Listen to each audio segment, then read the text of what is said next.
Good evening. This is All India Radio and I'm Meenakshi Sant with the news at 9.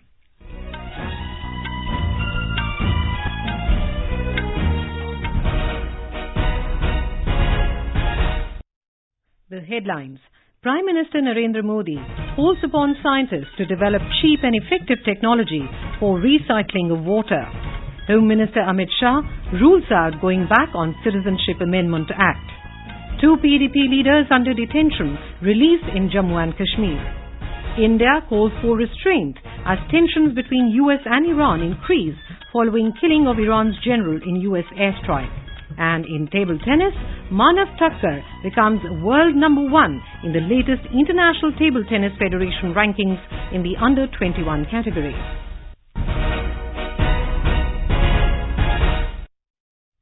Prime Minister Narendra Modi has called upon scientists to follow 4 steps: innovate, patent, produce and prosper to lead the country towards faster development. He was speaking after inaugurating the 107th Indian Science Congress ISC at University of Agricultural Sciences in Bangalore today. The Prime Minister said technology is the strength of the Jal Jeevan mission and it is the responsibility of scientists to develop cheap and effective technology for the recycling of water. He said water governance is a new frontier for the scientists. Bharat के ग्रामीण क्षेत्रों में हर घर जल पहुंचाने के लिए एक बहुत बड़ा अभियान जल जीवन मिशन शुरू किया गया है। अब ये आपका दायित्व है कि पानी की रिसाइकलिंग और रीयूज के लिए प्रभावी और सस्ती टेक्नोलॉजी कैसे विकसित करें। Mr. Modi expressed happiness over India climbing to 3rd position globally in the number of peer-reviewed science and engineering publications, which is growing at a rate of about 10% as compared to the global average of 4%. He also informed about India's ranking at Innovation Index, reaching the 52nd position. Our correspondent reports that events like Children's Science Congress, Women's Science Congress, Science Communicators Meet 2020 will also be held during the Congress. A report. The highlight of the Day 2 of event is Children's Congress with National Research Professor C.N.R. Rao and Nobel Laureate Ada Yonath from Israel interacting with children. Around 250 selected children along with their mentors from different parts of the country will be showcasing their science projects on this occasion. Various school children are invited to visit the Children's Science Congress to view the live science demonstrations and science projects. There will be prizes given for the best innovations and ideas. The series of lectures by 150 eminent scientists from India and abroad will begin tomorrow and go on till Monday. The Pride of India Expo will be open to public tomorrow onwards. ISRO, DRDO and other CSIR labs, apart from startups, are taking part in the expo. Sudhindra, AIR News, Bengaluru. Union Home Minister Amit Shah has reiterated that the Citizenship Amendment Act CAA does not take away citizenship of any person. It is a law to provide citizenship.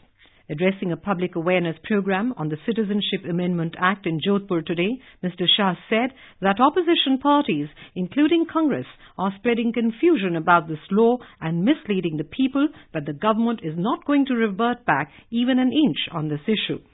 आप डरिए मत, ये सारी की सारी पार्टियां एक हो जाए, भारतीय जनता पार्टी सीएए में 1 इंच भी वापस नहीं आने वाली।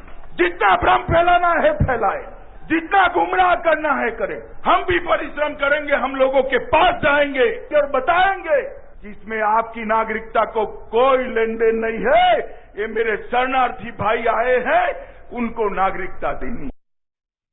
Mr. Shah said that those who are opposing the CAA are opposing Mahatma Gandhi, Pandit Nehru and Sardar Vallabhbhai Patel because they had the same sentiment regarding displaced people from neighbouring countries. The Home Minister said that large numbers of Dalit people are coming in India from neighbouring countries after getting harassed. He said that the tribals and Dalits of the country are noticing silently the protest of opposition parties against this act. On this occasion, Mr. Shah also launched a toll-free number and appealed to people to give support by making a missed call. मेरा आप सबसे करबद्ध निवेदन है, ये राहुल बाबा, ममता, केजरीवाल, ये पूरी टोली जो लगी है, उनको जवाब देने के लिए देश की जनता 8866288662 को जरा डायल करे और मोदी जी को अपना समर्थन पहुंचाए. Talking to reporters in New Delhi today, BJP spokesman GVL Narasimha Rao cited Congress's 2018 Rajasthan Assembly election manifesto that promised all-round development to refugees from Pakistan, including those linked to their citizenship and rehabilitation. He alleged that it shows opposition parties' double standard as it says something when in power, and if it does not suit it, then the party puts up a different face. ये राजस्थान में Congress party की चुनाव घोषणा पत्र है और इस manifesto में इन्होंने लिखा स्पष्ट रूप से हम पाकिस्तान से आने वाले पाकिस्तान के विस्थापियों को हम उनका सर्वांगीण विकास करेंगे. इसमें नागरिकता से जुड़ी समस्या व पुनर्वास का समाधान शामिल है. Jammu and Kashmir administration today released 2 PDP leaders who were under detention from the 5th of August last year since the abrogation of Article 370 and bifurcation of the erstwhile state into 2 union territories. A senior officer said the police guard at the houses of PDP leaders Ashraf Mir and Rafiq Mir was lifted today and they can now resume their daily activities. Mr. Ashraf was shifted from the MLA hostel in the last week of November but continued to remain under preventive detention at his house. On the 30th of December, the administration had released 5 political leaders belonging to the National Conference and PDP. Union Minister of State in the Prime Minister's office, Dr. Jitendra Singh, today said that the Union Territory of Jammu and Kashmir will soon emerge as a model of transformation for the rest of the country. Speaking at a function in Jammu, the minister reiterated that all central laws have become absolutely applicable to the Union Territory of Jammu and Kashmir right from the 31st of October last year. A 5-year vision document of Department of Administrative Reforms and Public Grievances was released at this juncture, besides launching a monitoring dashboard of the grievance portal of the Government of Jammu and Kashmir. In Jammu and Kashmir, 4 soldiers, including an officer, were injured in a mine blast along LOC in Rajouri district of Jammu division. The incident took place in village Kalal of Naushera sector of Rajouri district. The injured army personnel have been airlifted to Army Hospital, Udhampur. Their condition is stated to be stable. This is All India Radio giving you the news. For quick news updates, visit our News on AIR app and follow us on Twitter at AIR News Alerts. You can also visit our website www.newsonair.com. In Tamil Nadu, the opposition DMK-led front is having a marginal lead over the ruling AIADMK-led coalition in the rural local bodies elections. The counting of votes that began yesterday morning is still continuing. The elections were held in 2 phases using ballot papers in December end. Out of the 5,090 Panchayat Union Councillors posts, the DMK-led front has won 2,338 seats and the AIADMK alliance 2,185 seats when reports last came in. Others, including independents, have captured 444 seats. For the 515 Zilla Parishad member positions, the DMK alliance has won 270 seats, while AIADMK-led front has grabbed 242 seats.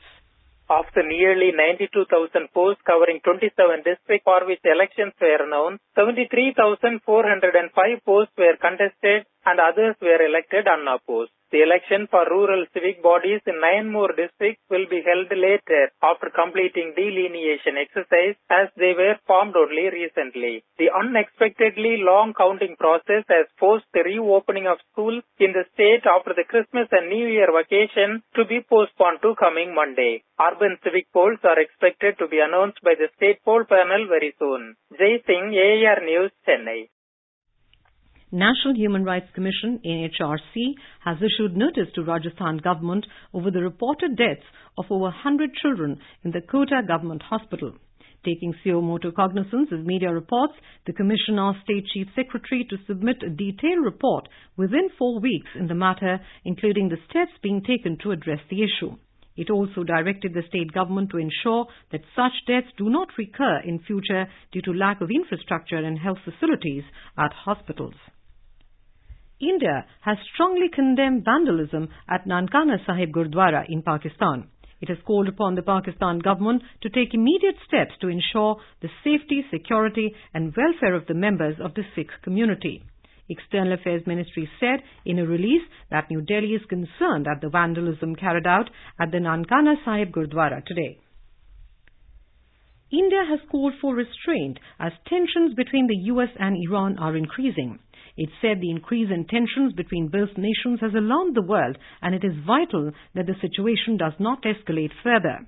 External Affairs Ministry said in a release that peace, stability and security in the region is of utmost importance.